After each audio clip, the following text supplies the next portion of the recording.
videozinho na área, o videozinho da semana. E eu queria falar sobre uma questão que também veio bastante nessa semana e acredito que seja a angústia de muita gente, não só de mulheres, mas também de homens. Sexta-feira chegando, a solidão vai batendo, o trabalho já não é mais uma rota de fuga, de distração, a pessoa se encontra sozinha ou a pessoa tem que encarar o parceiro e a parceira que acaba não entendendo porque tá nessa relação, uma relação sofrida, mas não consegue sair. E aí vem esses pensamentos, mas nossa, eu tenho um dedo podre. Mas por que eu só me relaciono com gente assim, assado? Por que eu tô só? Por que as minhas relações amorosas são tão difíceis? E aí eu queria conversar com vocês sobre isso. O que a psicologia fala sobre isso, né? A gente poderia fazer uma discussão sociológica a respeito da instituição família, a respeito das relações, né? E o quanto que as relações elas têm evoluído, e eu digo evoluído é para uma nova forma de existir, de acontecer, sem tentar, né, dizer se tá certo ou errado, mas a sociedade ela vai questionando, né, e vai dando conta de algumas mudanças sociais. A gente poderia fazer essa discussão mais sociológica, mas eu queria era discutir num nível psicológico e fazer algumas perguntinhas para vocês. Se vocês já se perguntaram isso, de eu tenho um dedo podre para um parceiro, para parceira, ou por que eu tô nessa relação que tá me trazendo sofrimento, mas eu continuo nessa relação? Por que eu acabo, né, tendo o mesmo tipo de comportamento com as minhas parceiras, os meus parceiros? Então, a primeira perguntinha que eu lanço é o seguinte: quais são os pontos comuns que você vê do tipo de relacionamento que você já teve na tua história de vida? O que se repete em termos de dinâmica do relacionamento? O que se repete em termos de características do parceiro? O que se repete em termos de como você se coloca nesse relacionamento? Você se coloca como uma pessoa que quer ter o controle, a dominância de tudo? Uma pessoa que quer cuidar, quer zelar, né? E acaba não se permitindo ser cuidada? Ou é uma pessoa que busca muito o cuidado do outro? É uma pessoa que talvez seja até um pouco mais passiva nas decisões, que precisa, né, dessa proteção, dessa dominância do outro? Então, como é que você tem se colocado nessas relações? Então já tem aí 3 perguntinhas.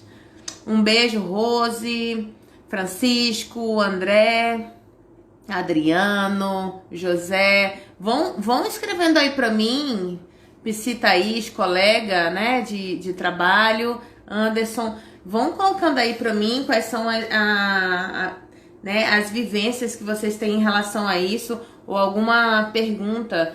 Eu não sei se eu posso responder, mas se eu puder responder, vou ter o maior prazer. E aí, por que o erro foi dependência emocional? E aí, Lívia, olha só que interessante. Por que isso acontece, gente? Eu vou falar, né, à luz da terapia cognitiva comportamental e também um pouco, né, até do olhar psicanalítico, tá? Quando a gente cresce, né, a gente nasce, a gente vai criar a noção de eu, né? A gente não nasce... Primeiro que a gente não nasce com o nosso cérebro totalmente desenvolvido e muito menos o nosso ego, né? A nossa identidade. A gente vai internalizando as relações de afeto que a gente vive com essa sociedade micro que é a família, e aí a gente vai tendo uma noção de quem eu sou, como é que eu sou valorizado, qual o valor que eu tenho, né? Como é que eu faço para agradar e ser reconhecida na relação com o outro. E aí eu vou tendo uma noção de mim, né, nesse sentido. E aí é o que a gente está falando de criação de autoestima, né, a noção de eu, de identidade. O que acontece é que como a internalização dessas experiências, ela sempre vai vir de uma forma enviesada, filtrada, porque a mente ela não consegue dar conta de absolutamente tudo. E também, dependendo da qualidade dessas relações que a criança tem com as pessoas, né, com as figuras de amor dela, ela vai criando crenças limitantes. Então, pode ter a crença limitante de eu não tenho valor, ou eu sou insuficiente, ou eu sou uma pessoa má, ou eu sou uma pessoa fraca. Isso tudo a nível inconsciente, ok? E aí, diante disso, a gente vai criando uma forma de entendimento de como é que eu sou, né? Devo me colocar diante do outro.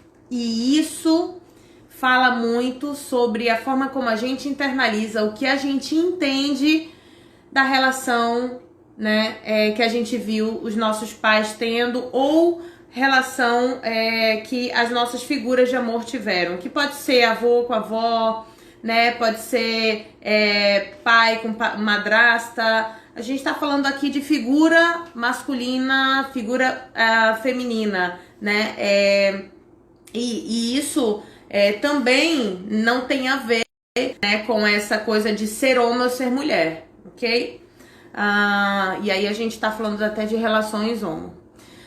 E aí a gente vai internalizando. Por exemplo, se uma pessoa teve uns pais cuja relação conjugal foi onde o pai ele era muito mulherengo, um pai que não valorizava a mulher, né? Um pai que realmente era muito amoroso com a filha, mas que tinha esse lado, né, de ser homem perante essa mulher, de um ser homem que não valoriza, que não admira, né? Então, como é que a filha ela vai internalizar isso?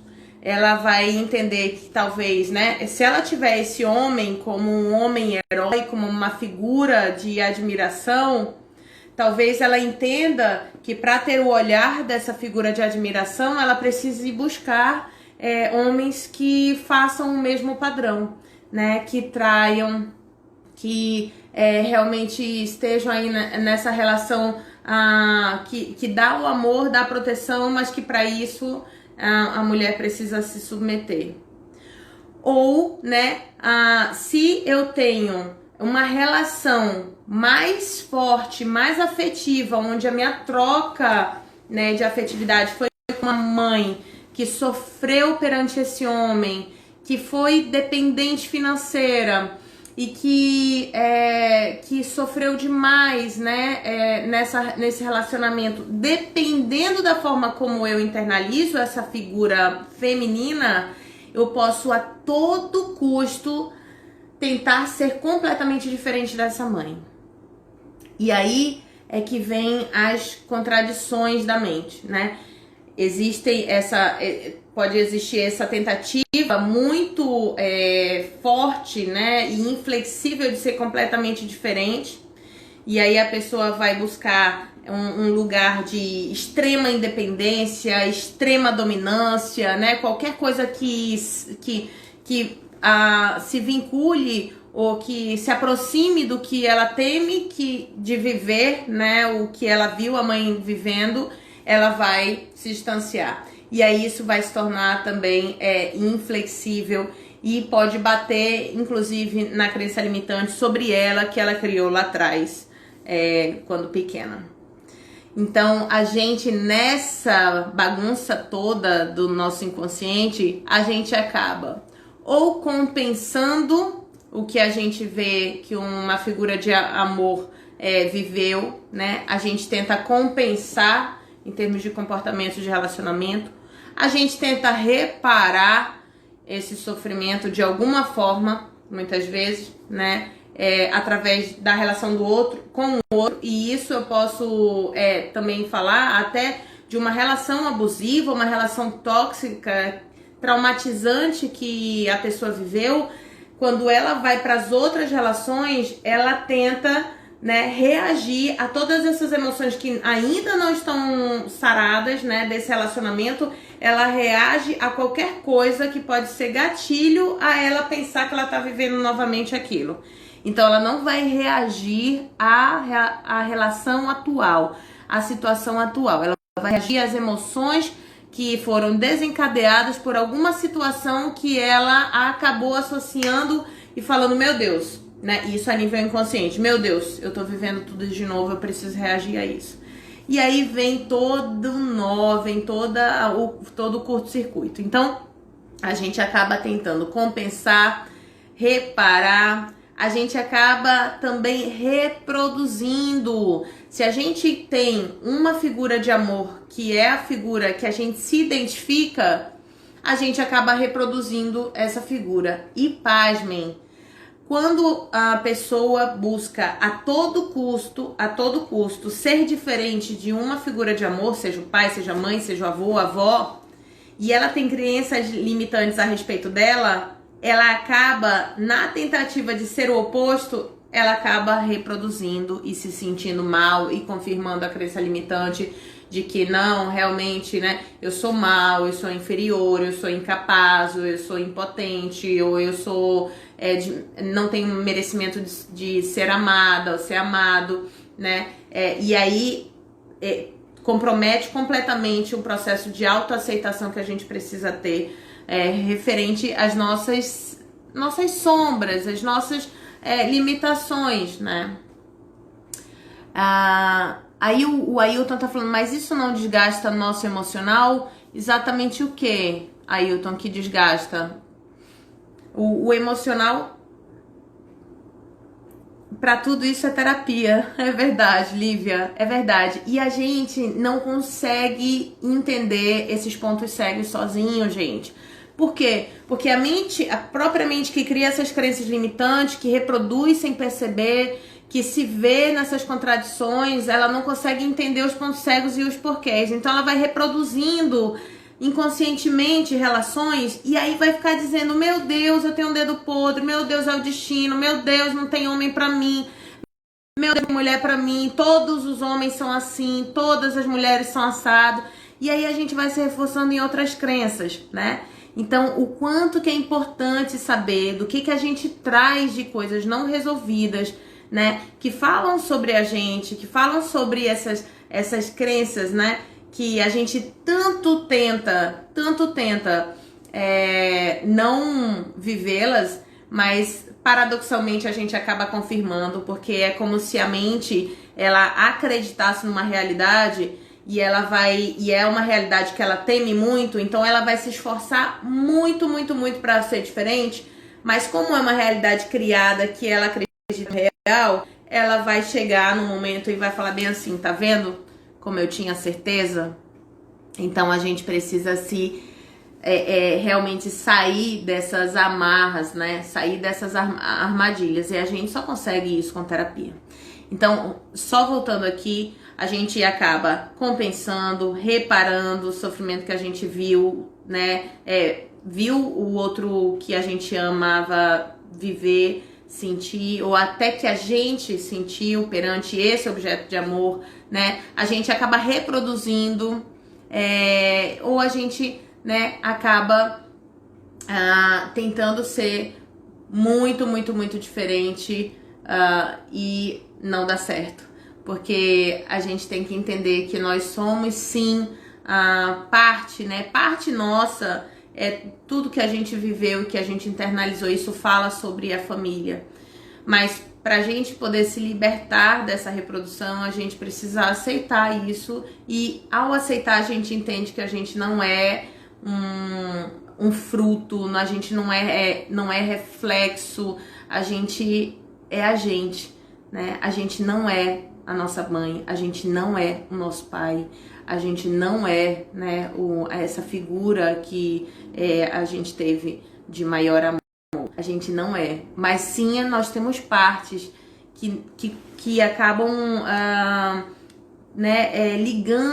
linkando a gente nessa história. E a gente precisa se reconciliar com essas partes, porque senão não rola.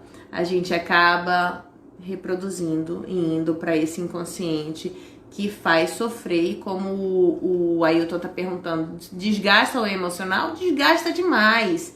Porque a gente acaba, né, ficando numa relação, reproduzindo uma série de coisas para tentar dar conta de uma coisa que não vai dar conta nunca, que é subjetivo, numa relação aqui eu tô tentando dar conta de uma coisa lá de trás, né? Então isso não vai rolar, né? Porque o outro, ele sempre vai ser suficiente para dar conta de uma coisa que é nossa. E aí a gente precisa curar essas questões. E lembrando que a gente só vai conseguir curar essas questões com a ajuda de uma outra, né, de uma outra mente, uma mente capacitada para isso. Então, Thaísa, um beijo, faz tempo que eu não te vejo, não falo com você. Ciro, Lucas, um beijo.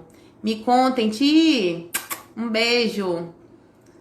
Contem, vocês já viveram isso? Faz sentido o que eu tô falando? Me contem aí. E o quanto que isso também, né, gente, pode acabar gerando uma inflexibilidade.